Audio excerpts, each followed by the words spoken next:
Joshua is a 2007 film directed by George Ratliff. It's written by Ratliff and David Gilbert. And we have a cast including Jacob Kogan, Sam Rockwell, and Vera Farmiga.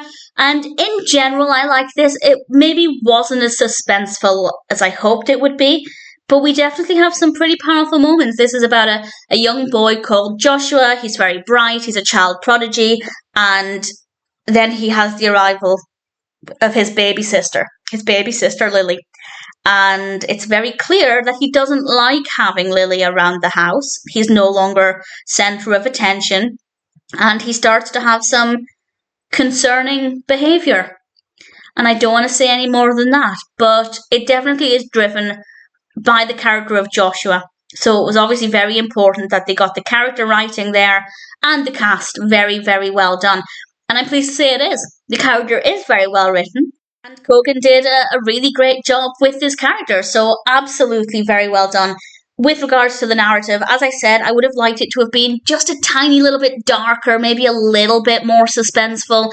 There were times when it's quite slow. We also have a lot of focus on Abby, Joshua's mother, her behaviour and things that she's going through, which I think gave it a nice layer. It definitely gave it something a little bit extra, and that ties in with what Joshua is doing.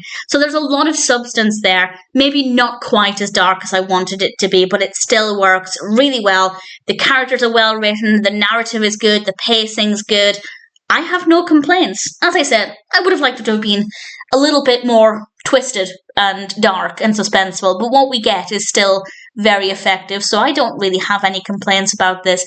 If you like films with a very well written and quite creepy young child, a very unpredictable child, then Joshua is definitely worth watching. It's also known as the Devil's Child.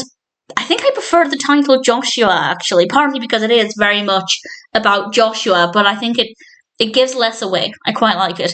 So whatever you want to call it, Joshua the Devil's Child, it's a really good film, really enjoyable. Could have been a little bit darker, but I came away from it feeling really satisfied with the experience. I don't want to say too much else. I don't want to give away any more of the narrative or what can be expected. But in some ways, I'd say expect the unexpected. Joshua does have a very unpredictable behaviour. His next actions are often uncertain. And that works really well. So all things considered, Joshua is a pretty great film, and I'm definitely happy to recommend it.